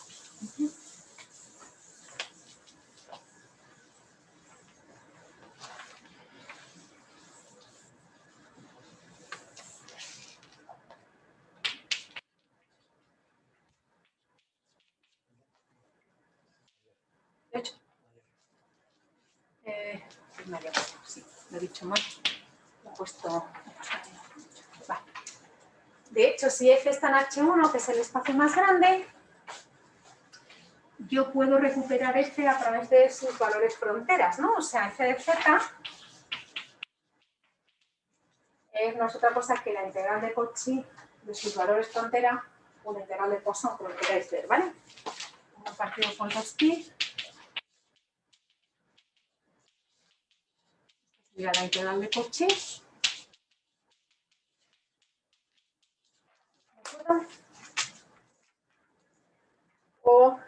queréis, para cualquier z disconida, coincide evidentemente en el producto. Esto no lo voy no os voy a dar todos los detalles, pero es el producto de convolución con la integral de Poisson. Voy a dar la referencia después, pero no.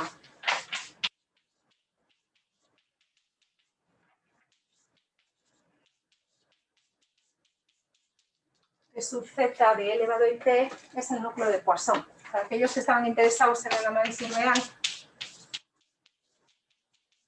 no es otra cosa que la parte real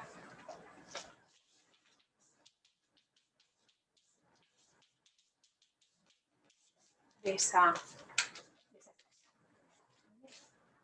¿De acuerdo? Eva, Dime. F estrella, ¿qué es? F estrella es el valor en la frontera de la F.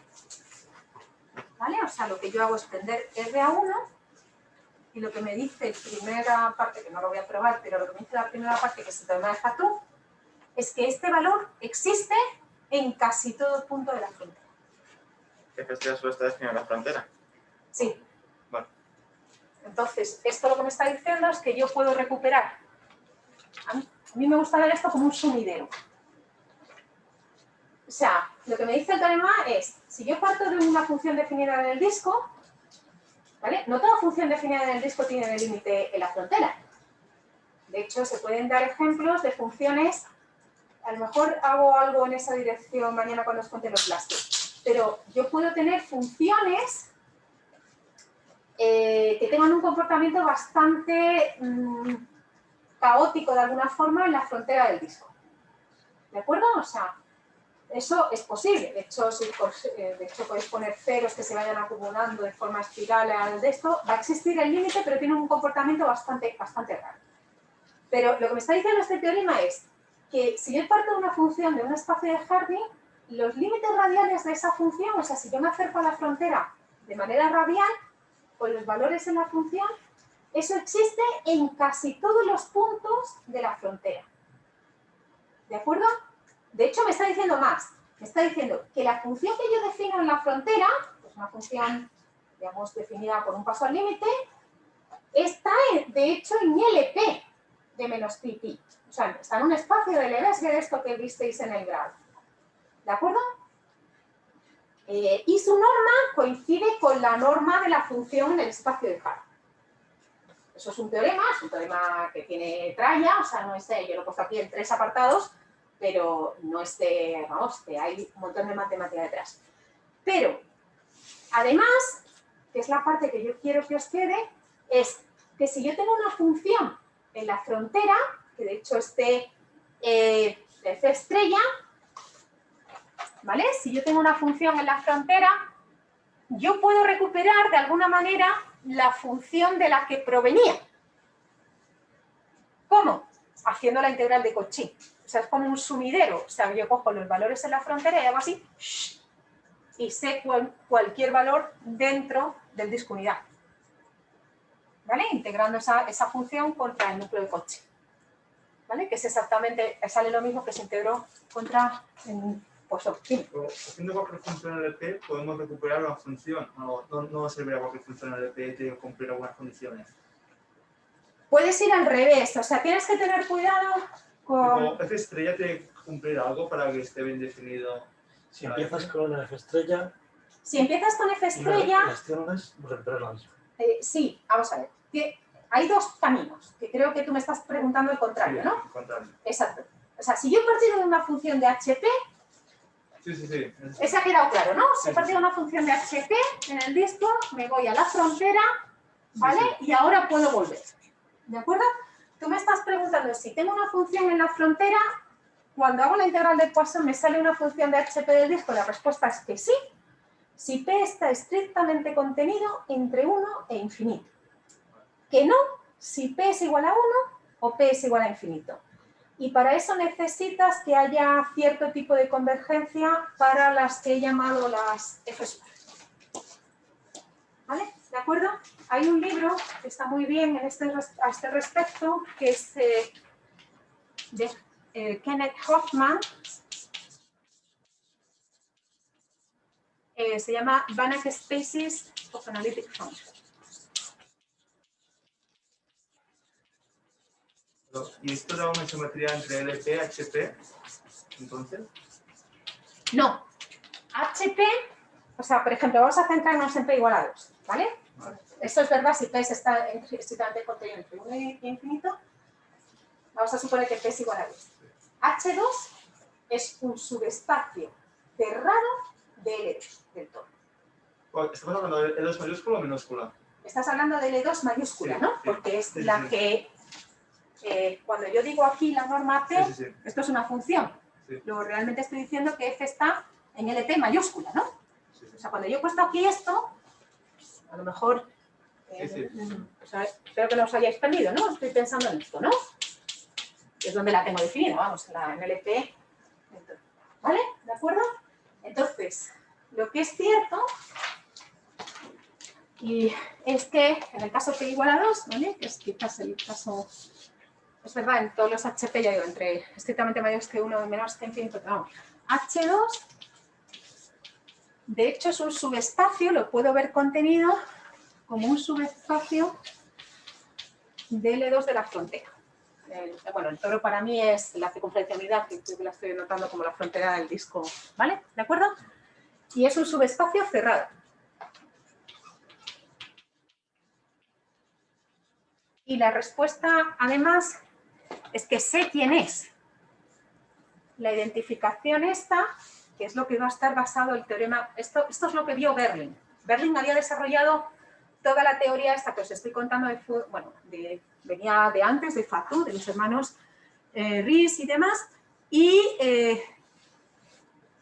desarrolló un teorema de factorización, que es lo que os voy a contar mañana, simplemente la idea de cómo va, para probaros cómo son todos los subespacios invariantes. Pero lo que él se dio cuenta es que, claro, este espacio H2, ¿esto cómo lo he definido? Lo he definido como sucesiones, ¿no? Como funciones cuya serie de Taylor, ¿no? Tienen coeficientes de cuadrado sumable. Pero si yo lo quiero ver contenido aquí, esto es esto realmente, ¿no? O sea, esto empezaría en n igual a 0, esto es e elevado a n teta. ¿Y cómo son las funciones de L2 de la frontera, o sea, del toro, de L2 de menos pi pi? Las funciones de L2 de menos pi pi, vosotros supongo que sabéis, que son funciones que tienen un desarrollo de Fourier, ¿no? Donde la base, si no sabéis decírmelo y por lo menos lo comento, la base son todas las exponenciales, ¿no? Me da igual que la frecuencia, alguien hablaba de la frecuencia antes, me da igual que sea positiva o negativa. Es decir, que las funciones de L2 admiten